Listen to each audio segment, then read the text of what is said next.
All right, so some folks had a few questions on this homework. This is homework 20. We're looking at rational functions and asymptotes. So I'm going to make the video based on their questions. Let me know if you have more questions. I'll make more videos. That's not a problem, but you got to let me know. All right, so whenever we're talking about domains, Connect is going to explain it differently, but what I'm going to tell you is just take our denominator here of your fraction, right? Since it's a rational, that means it's a fraction. So you look at the denominator and you set it equal to 0. All right. So what we're going to do, just like we did here, is we set equal to 0, and then you factor, right? You find your two factors. Let me know if you need more help factoring. I have videos. And you set each one of these equal to 0, and you solve. So if you set this equal to 0, you subtract 3 from both sides. So that's where the negative 3 comes from, and then you divide by 5. Here you would add 5 and then divide by 2, right? And so that's where these fractions come in. It's not always going to be fractions. So these are numbers that when you plug them back in one at a time, right? So 5/2, you plug it in here and here, that's going to make the denominator 0. And that's not allowed, right? So what you would see is you would see a hole in your graph, or you would see an asymptote, where you'll see once we start graphing these, you're going to see that the graph doesn't exist at for these two x values, all right? And we're going to look at that.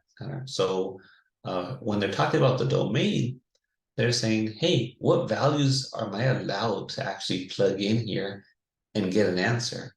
Well, you can plug in any number you want except for these two. So how do you represent that?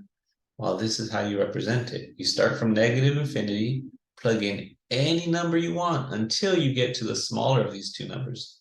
This is my smaller number, right? So you stop right there and you make a hole. Using interval notation to represent a hole, it says you stop at -3/5. All right, so I stop. And then I have this union, and this union means, well, I'm not done with my answer. So I'm going to start back up at -3/5. There's a hole right there, but I keep going until I keep plugging in whatever number I want until I get to the next troublemaker, which is 5/2. So that's where the 5/2 is. And again, I put a union because I'm not done yet, because I'm also allowed to plug in all the numbers greater than 5/2. So I go all the way to infinity. And I say infinity because there are no other numbers. I could go on and on we go. All right, so this is how you're going to represent interval notation. All right, so this is one of the questions someone had. So that was number 1. This one, they had a question because they're like, why is it all real numbers? And so if I look here real fast, when we set this equal to 0, because of that plus sign, when you solve this, you end up with imaginary numbers. And what that means is there are no real zeros that are going to give us issues. So here's a shortcut. Whenever you have x² plus a number, that means there are no troublemakers. That means there is no number that a real number that if you were to plug in here, that would make the bottom 0. Because if you pick a negative, that's not going to ever, because when you square it negative, that becomes positive. So this is going to be a big number down here. If you plug in 0, you still get divided by 100. If you plug in a positive number, you're still going to have a big number. So there's no way it's impossible when this is x² and this is a plus for this to be 0. Right? So what that means is I could plug in any number I want. How do I represent that in interval notation? I go from negative infinity to positive infinity. All right, so that was another question people had. So remember, how does the graph look? Well, here I could see that for this function, this rational function, one of my zeros, my asymptote, my denominator is x minus 2. Because see how I have a zero, asymptote at 2? So what that means, if I were to graph this, that x minus 2 will be on the bottom or some other, but my answer would come out to one of my, when I set the denominator equal to 0, I'm going to get 2 as an answer. So that's why I have an asymptote right here. I have this imaginary line where my graph doesn't exist right there. Here we're going to get into limits. So this is saying, hey, what happens as x gets close to negative infinity? And what that means is, as I go off in the negative direction, where is this graph getting close to? Well, this graph is approaching, look at the height it's approaching. It's approaching 3. So that's what's going on there. So there you pick 3.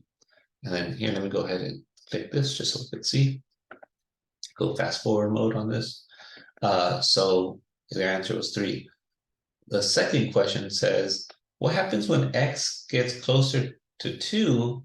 And it says close to 2. That's what this means. But you don't get to 2. See this little negative sign up here? That means from the left. So if I'm going to 2, if I'm getting close to 2 from the left, look at what my graph is doing. It's going down to negative infinity. So that's why it's negative infinity. If I were to change that negative sign here to a plus sign, what this means is as I'm getting closer to 2 from the right, what is my graph doing? Well, it's blowing up. It's going as I get close to 2, because here's 2, x is 2. But from the right-hand side, it's blowing up to positive infinity. So that's why this is positive infinity. This is saying, hey, what happens as x goes towards infinity? What happens as x starts going way the heck out here? Well, look at my graph. My graph is getting closer and closer to this height, which is 3. But this, see how this absolute value sign, this dotted line right here, this asymptote, what that means is as I get closer and closer to infinity, this isn't going to touch the line, but it's going to get really close to this asymptote of 3. At some point, it might cross it. I will talk about that. And then we just say when is it increasing or decreasing. So that just goes to like our other homeworks. So we see it's decreasing from negative infinity to 2, right? It's going down. Pretend you draw a guy walking. He's going down, down, down, down, down, down in that interval. And then here, from here to here, it's also decreasing. So from 2 all the way to infinity, right? This person would be walking downhill. So for decreasing, it's decreasing all the time except at 2. So that's why you had an interval from negative infinity to 2 and from 2 to infinity. This guy is never increasing. They don't even ask us that. The domain, all real numbers except 2. The range are the y values, all real numbers except 3. All right. Let's see. Another question they had was the vertical asymptotes. Remember, they didn't have a question on that. You just set the denominator equal to 0. Again, watch my videos that I have in the pacing. I go over all this, right? So that is, we are right here. Vertical asymptotes. So I talk about a lot of this stuff. So please take the time. It's going to help you out tremendously. Let's jump to number 10. Let's see. So here, again, in a lot of these videos, they give you a fraction. The degree of the numerator, that just means the biggest exponent you see in the numerator, that's 1.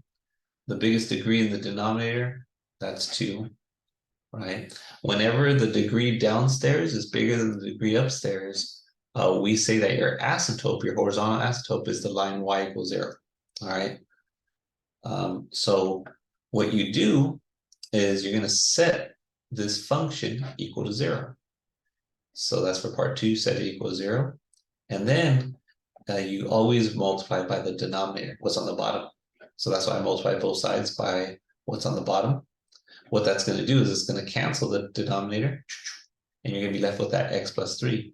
And then you just subtract 3 from both sides, right? That's your x value. And then remember, we set y equal to 0, so that's why that's a y value. So again, when you understand what you're doing, this isn't going to take long at all. But make sure you watch the videos and ask lots of questions. I'm here to help. All right, so this is homework 20. Reach out if you need more help. Don't forget our tutoring sessions. The people that are going are doing really well. So I hope to see you there.